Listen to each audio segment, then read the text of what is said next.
Hey everyone, Egman here with another video, and today we're going to do a overview of the Wish leaders. They've been out for a little bit over a year, with coming out last November, right when Nationals was happening. So really exciting there, and then have pretty much been out. I can't believe they've only been out for a year, honestly, because they feel like Shenron's been like a really staple kind of part of the game, and the lore of the game really. So yeah, let's kind of just jump on into it. One, we only have 10 Wish leaders, which I thought we had at least a dozen, but only have 10. This peel off is an extra of the green peel off, and so. But when I really think about it too, a little bit over half of them are viable too. Like Shenron, obviously, Chile, both Dendes, 4, Purunga, 5, and then of course Super Dragon Balls when it was unerrated. If you're even thinking about it when post errata, 4 maybe 5 are viable. But I think that's a really cool ratio.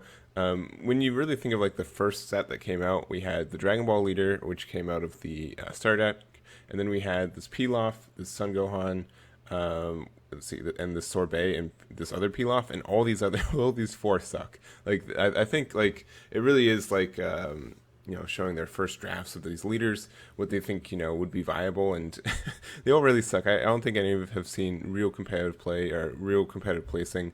They're very tempting though. I'd say like they're very on the cusp of being very good, but all 4 of these have this condition where they don't really the way that they get cards into the drop is the Dragon Balls into the drop is very slow compared to the other decks. And the biggest thing for me also is that if you're going first, you have no way of getting cards into the drops with these, and that's like the big thing. After that, all these cards that are viable, you can always either find 2 or 1 on every turn, which means it's very fast to awaken, and then getting to your awakened state is I think the most important thing. It's if I don't think these 4 can get there very consistently, so that's why I don't think they're good.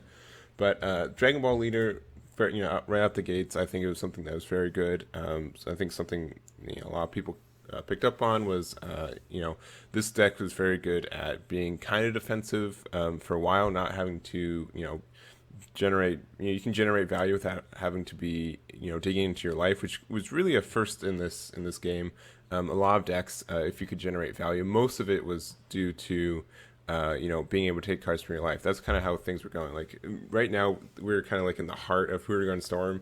When national, that's what won nationals and everything. It was just a really strong archetype, and most of the reason that was because you could play 1-drop Bardock. You get to draw a card from your life, which means you get card advantage. Also, you get closer to awakening your own leader, and that's really what happened. In any other deck that could try to combat that, they wanted to be at least at 4 life to do that. Well, Shenron, you could be at 8 life, you could be awakened, have a 15k body, and then your opponent, that's just one more card your opponent has to use to get over, to deal damage and everything. So in theory very cool. And then Shenron, for sure, the idea was that you can give something triple strike, triple attack, which is just devastating. If you just think about the entire array of cards, and then think about how much better they are if they could just get 2 more swings for free.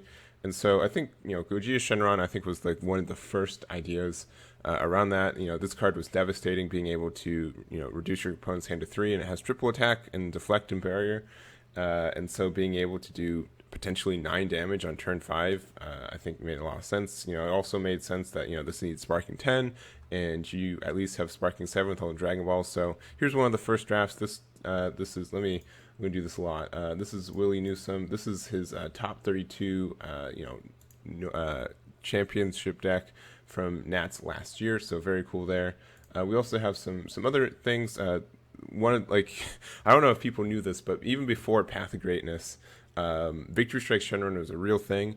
The way that they have to do instead of being able to go off on turn 4 is you could go off on turn 5 with full power Spirit Bomb Son Goku. So the idea was that you'd have this. You're able to use Objection to ramp up, and also use World Peace to get this into your drop area, or get this from your drop area. And then when you play this card, draw 1, then choose one of your energies to active mode. So on turn 5, you use this. You get the 5-drop out. So now you bring them out. You get to draw 1 card. You get to untap an energy. So you have 2 energy right now. This one has the added advantage that the Path of Greatness doesn't. That active main, choose 2 cards in your life, add them to your hand. This card gains plus 10k power for duration of the turn, so you keep bumping him up and get down to 1 or 2 life, which means it's pretty hard not to find it. And then you go into 8-drop, and then Awake, Victory Strike if you need. And you don't even need this because this is triple attack. So with Shenron, you get 2 more attacks. So you could do 5 triple attack crits with Battering still in full effect too. So I think this is a cool deck. If Storm wasn't a big thing keeping this down, I think it would have been more prevalent, even before Path to Greatness. But that's an idea. And then also, I saw this also got top 32. This is Andrew Valley-Silos, his hand control, and this was always, I think, like I don't know, tier 2 deck version of Shenron. And I think kind of opened the way to the idea of Trader Shenron, Trader Dende. But 1-star ball is fantastic. Being able to just have a 1-drop card that says, hey, your opponent drops a card, and you can also get it from Dragon Radar and everything. So this card's really powerful, and really can set up your stuff, right? Because a lot of stuff you need to be happen goes into your drop. So you can use 1-star ball, put Child's Wish into your drop, and then Awaken, get Child's Wish back, and all that kind of looping things. You can get Androids Super 17 to drop, and then you can use World Peace or just a bunch of these interactions here. So I know this is a really cool deck. And then like Super 17, another fantastic card that's it's a double strike. This card's attack can't be negated, so it's a 30k double strike triple attack that your opponent can't do anything. And then on top of it, when you play it, you can make your opponent discard 2 cards. So really cool deck. It never really was tier 1, but I think a lot of people were playing this as a kind of tier 2 kind of fun deck, and I think it was surprisingly powerful as well. So all this happened, and then after Nats of 2018, and it's kind of similar this year. There were no events, right? A set just dropped, but there's nowhere to play it, and it wasn't really until January or February of the next year that we finally saw play again. And after that happened, a couple big changes. One, we got the ban list where we all the things about Storm got hit, and mostly it was the 2-drop Scrambly Goten that got banned, and people were like, oh, the end of Storm is here. Surprisingly, 1-drop Bardock wasn't banned at this time. I don't believe so, right? Because it still survived for quite a bit longer in Super Shenron Storm, right? Yes. Okay, cool. So that wasn't banned yet, but that was something that 2-drop Goten being banned, people thought it was over, and they're kind of right. I think Bandai really wanted Swap to be an engine, and you can't ban their most important cards and still have an engine, but I think they ended up having to do that. But when that happened, when people thought the game was going to slow down, they thought, aha, this is when Gogeta Shenron was going to happen, and it really didn't.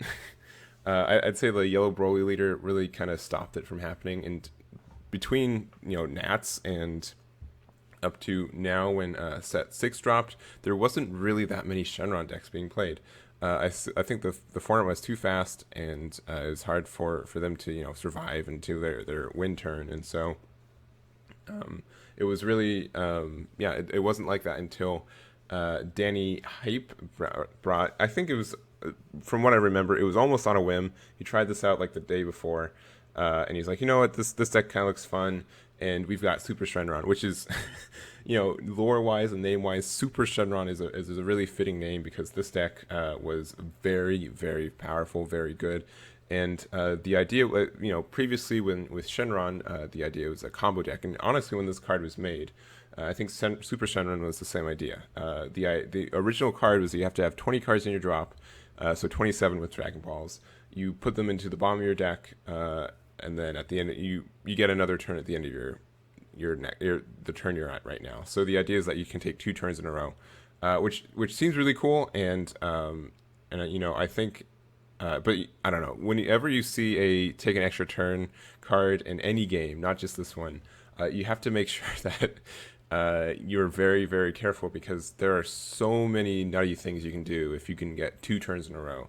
And here's the crazy thing, you pretty much double your energy when you do this, right? Because if you on turn 3, which a lot of this did, you go on turn 3, you do the Super Wish, and then you go into your turn 4, you have 4 energy now opened, and then everything, you pretty much give your entire field dual attack, right? Because they can swing again, and the idea I think when this card was made was, okay, this won't happen until turn 5 or turn 6, and then it's just gonna be like a really cool way to swing again with like a 5-drop or something or something like that. Well, people were doing it on turn 3.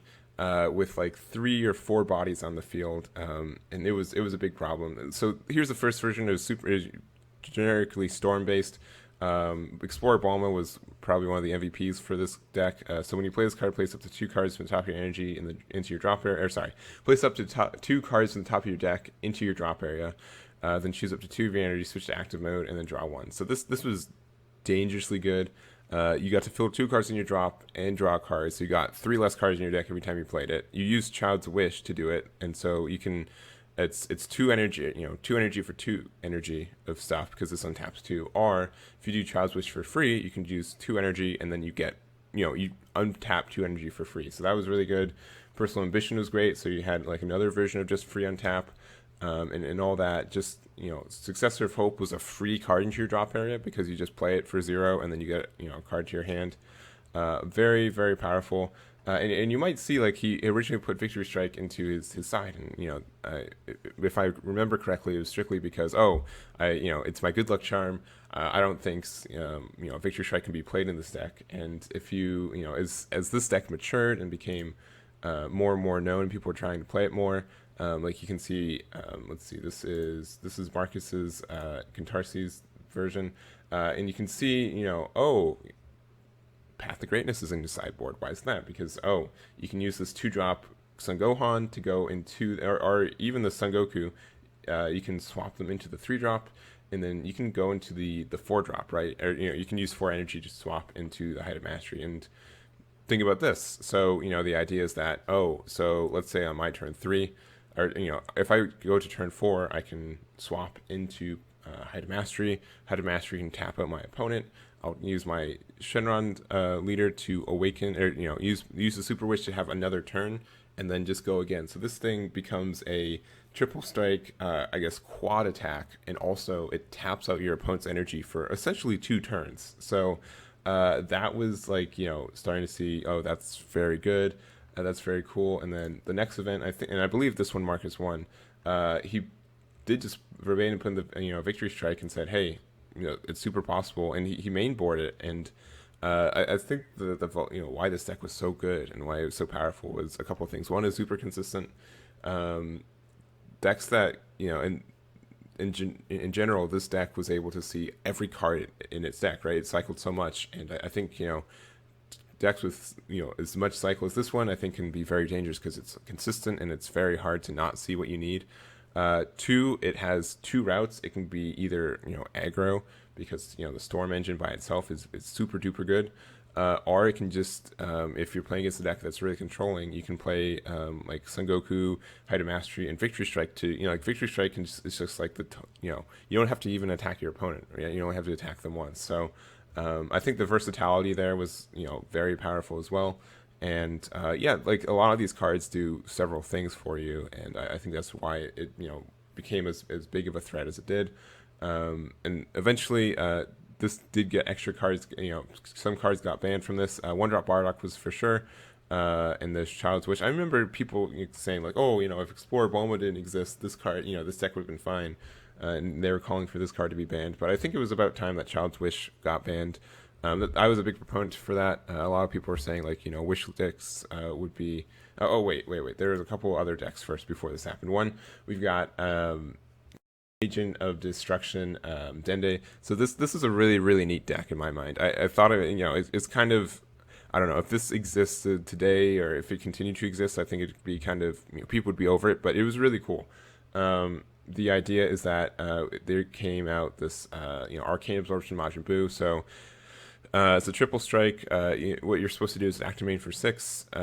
Choose 1 Evil Wizard Bobbity and you drop a warp area. Play the chosen card, then play this card from your hand or on top of the card you play with skill. So, and then when you play this card, if there's an Evil Wizard Bobbity under this card, choose up to 5 Ancient Destruction cards from your drop area or warp and play them. So you're just supposed to have like this big old value swing. It's a triple stack ultimate, and then you get a bunch of these 20k bodies.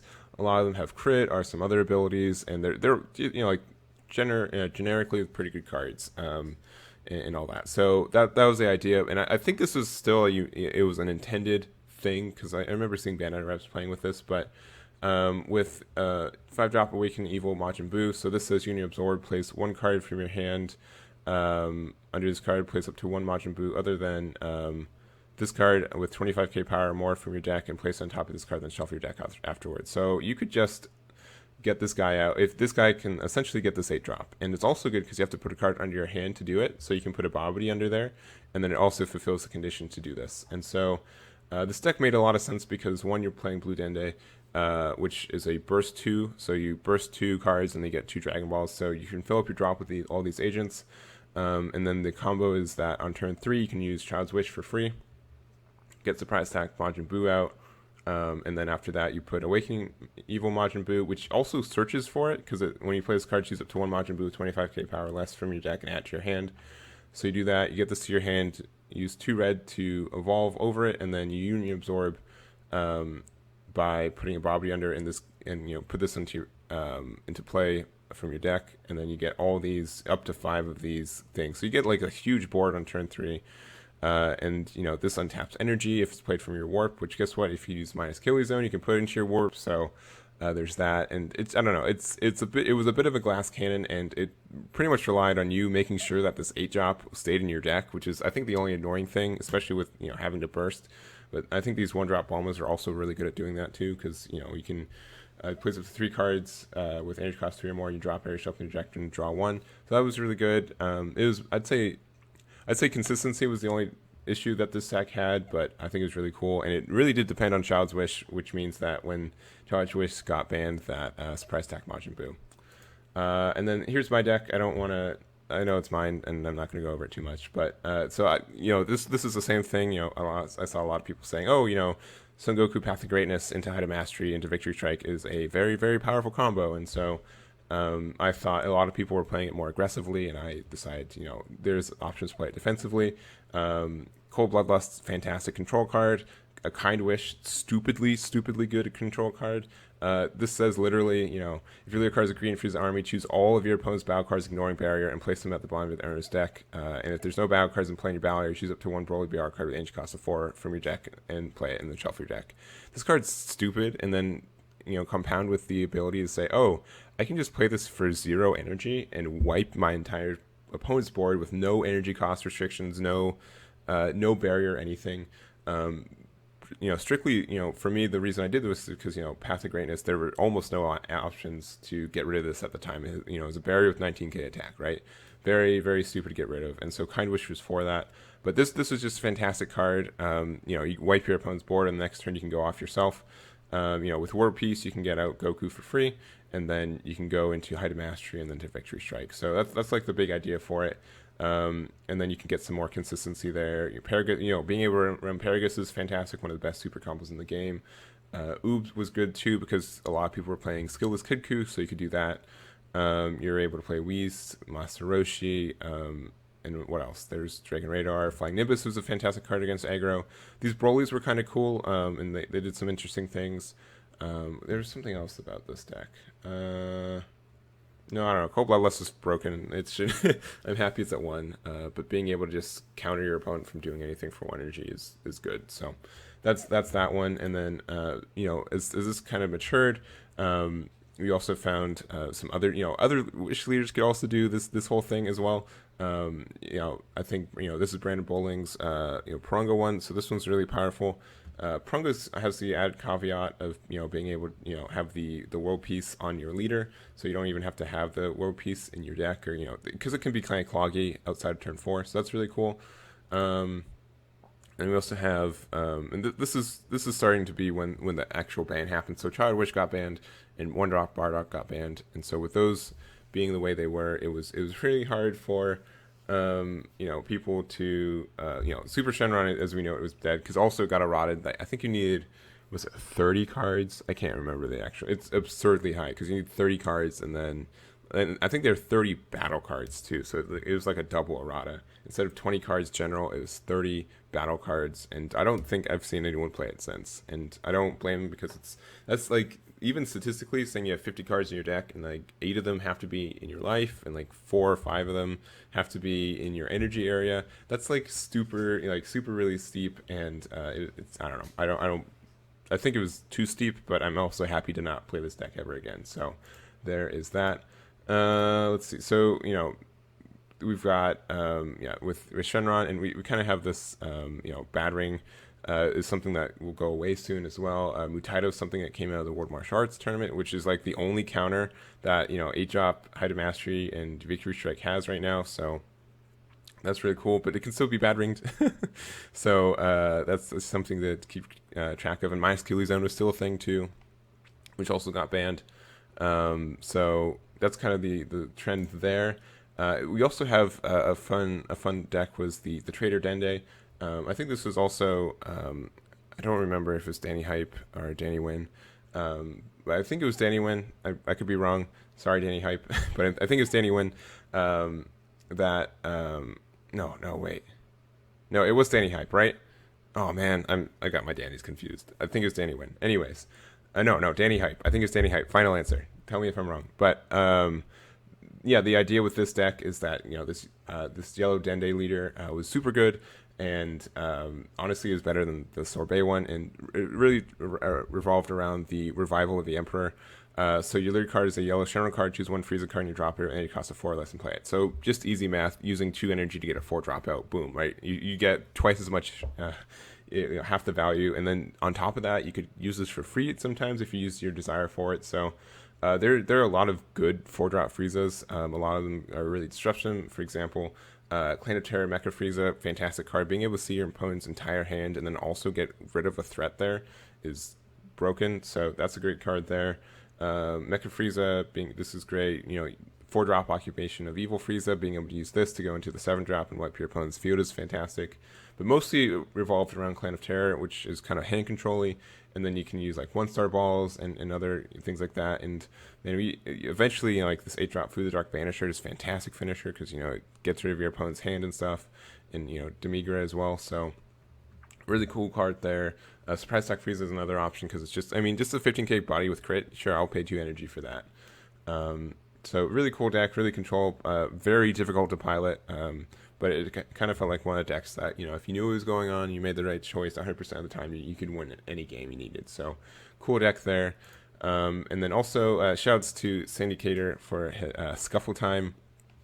This was a really really interesting thing. I can't believe it wasn't found, I guess, kind of sooner. But there was a power booster that gave a lot of Wish decks kind of like another way to awaken. And really, Oob was good, and I think Great Saiyaman was probably like second best. But the other two, Sorbet was also super good. Piccolo Piccolo couldn't save Red Piccolo because they also didn't get like another red Shenron deck. So the idea with this one is that Founded Spirit can get Awkward Situation Trunks, and it kind of has like this mini Storm engine of like, this card's great because you can choose you choose one Awkward Situation of Tosuku in your battle area and place it in the bottom of your deck. If you so you use this to get out some free 4-drops, but also you can use Scuffle Time, Sengoten. This is the real core. So it's a 10k, and then choose one card from your life add to your hand. If you have Scuffle Time Boo in your battle area, choose this card, and up to 1 energy, switch an active and this card gains plus 10k power for each of the turn. So what you can do is that you have Scuffle one of these out, and you play this. You can play it with Founded Spirit, which means that you used 1 energy to get this guy out. It swings, and then you can take a life, switch to Actimate, gets plus 10k power, and you also untap an energy. So for no energy, you got 2 attacks, and you went plus 0 because you used Founded Spirit to get this out, and then this awakened, grabbed a card from your life, and so it was a net gain of 0. But you're also able to get 2 attacks in, and so that's why it was so very had potential to go off and be stormy because you're able to get so much cycle and all that. So that was really cool, and then you can also go into the Son Goku. This 5-drop because you can get out a Tosuke for free because you can get Phantom Spirit to get Trunks out. You get a Tosuke out for free because you need just the Trunks. And then this says, if you leave your cards blue, you can choose one of your blue battle cards, and it costs 4 less, return to your hand, and play this card for free. And then you can go into Ultra Instinct and win the game like that. So really cool there. This is Thomas Corcoran, his deck that he used to get top 16 at Gen Con. So very cool there. And then towards the end, we've got, and most recently, we've got our ramp variants. And the idea with this is that, we have a lot of ramp variants. People were afraid, Gogeta Shenron could be good again. The decks, the format slow down, and we have this option that, on turn 5, we can pretty much, if we get to turn 5, we can really mess up our opponent. Which, people thought, I originally thought myself, okay, this is finally a time for Gogeta Shenron to be around, because this card's been out for, almost a year at this time. The idea to go, use World Peace offensively, just to have so much ramp, you can use World Peace with Objection and Whis to get out, get up to 7 energy, and then you can just play this. Kaioken Son Goku, I think, is the linchpin for this deck, and why people kind of started to finally realize, just being, doing nothing for 4 turns, ramping up, and then dropping these big bombs for very little energy is a very viable thing. So Kaioken has Deflect, which is fantastic. You can also, when your life reaches 0 for duration of the turn, this card gains triple strike and dual attack and can't be KO'd by your opponent's skills. Cool. But also active main, choose one card in your life, add to your hand, then your opponent reveals their hand. You choose up to 1 card from it, placing it in their drop area, and then this card gains plus 25k power of duration of the turn. So that's kind of nuts. So you can play this card, take cards from your life, see cards in your opponent's hands. If there's a theme of if you can see cards in your opponent's hand, you're doing very well, right? You're able to see all the options they could do. Sure, you have to be careful of what cards they can get from their life, but you can, in this, rips cards out of it, puts it in the drop area, and you can get rid of negates and all that other stuff, and then just have a triple strike, dual attack. Or if you're using the Shenron variant as well, you give it triple attack, dual attack, so that's 4 swings, and then also triple strike, so it could do up to 12 damage all by itself, right? So you don't even have to do anything. I think that's kind of how these decks were kind of started to look at a bad version. Since Shenron doesn't need to attack, and since it can't, it kind of ends up with this thing where you don't interact with your opponent at all. You just get to where your combo starts and go off, and your opponent has to try to interact with you, right? And a lot of the time, right now, or when it was coming out, decks weren't fast enough to actually do that, right? That's why this became a problem, because you could, just get to enough energy as fast as you can, and then really go off. So really cool there. This ended up getting Purunga banned, not banned. His ability to 3 or less got World Peace to say 3 or less, and also the green Desire version of World Peace 3 or less for its ability. But I think that's kind of, if you look at how the format was when when these cards first came out, part of the reason that Child's Wish and World Peace were so broken was because they needed to be broken. If you go back to this deck, right, they're running both of them, but they were super needed because we were in such a degenerate format where Storm was so good, you could lose on turn 2, if not turn 3. And they needed these really quote unquote broken cards to get some semblance of being able to win or get to turn 5 to get play Gogeta. So that was a really real thing. But as it's kind of weird that these cards got reverse power crept, but it's strictly because as more cards come out, there are more targets for Child's Wish. There's more targets for World Peace.